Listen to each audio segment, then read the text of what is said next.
प्रेक्षकांनो नमस्कार, मी Priyanka Gaikwad, Pune prime news मध्ये तुम्हा सर्वांचं स्वागत। उपमुख्यमंत्री अजित पवार यांनी सध्या महाराष्ट्रात जनसंवाद यात्रा काढली। सध्या अजित पवार हे विदर्भ दौऱ्यावर असून आज 31 ऑगस्टला ते विदर्भ दौऱ्यावर असताना यावेळी माध्यमांशी बोलताना अजित पवार म्हणाले की जिथे जिथे उमेदवार मागच्या वेळी निवडून आले तिथे तिथे आम्ही जातोय।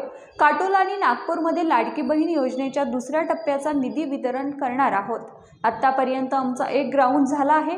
आम्ही सर्वच एकत्रपणे निवडणूक लढणार आहोत। साधारणतः 288 मतदारसंघाचा विचार करून एक मत करू। ज्यावेळी जागा निश्चित होतील त्यावेळी प्रेस कॉन्फरन्स घेऊन सांगू असं म्हणत अजित पवारांनी माहितीतून बाहेर पडण्याच्या चर्चांना पूर्णविराम दिला।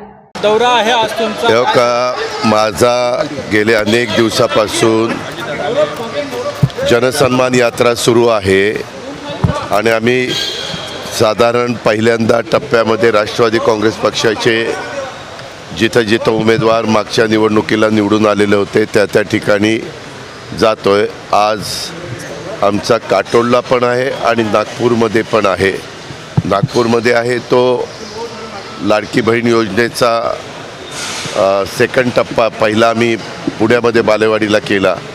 आज पण मोठ्या प्रमाणावर आमच्या बहिणींच्या मायमाऊलींच्या अकाउंटला आम्ही ते चेक पाठवतोय, DBT करतोय।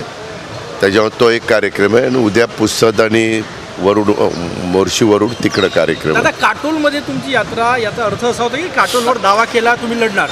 एक मिनिट, आम्ही अजून एकत्र त्या ठिकाणी एक पहिले आमचा राऊंड झालेला आहे। आम्ही त्याच्यामध्ये परत बसणार आहोत आणि साधारण 288 मतदारसंघातले कुठले कुठले मतदारसंघ कुणी कुणी निवडायचे त्या पद्धतीनं चर्चा करून मार्ग काढला। पहिल्या राऊंडमध्ये आता किती जागांवर एकमत झालं? मी एक मिनिट, ज्या दिवशी आमचं सगळं होईल त्यावेळेस मस्तपैकी तिघं मिळून प्रेस कॉन्फरन्स घेऊन सांगू। हे आता पाहिलं इलेक्टिव्ह मेरिट निकष आहे। या बातमीसह इथेच थांबतोय, मात्र तुम्ही पाहत राहा पुणे प्राईम न्यूज।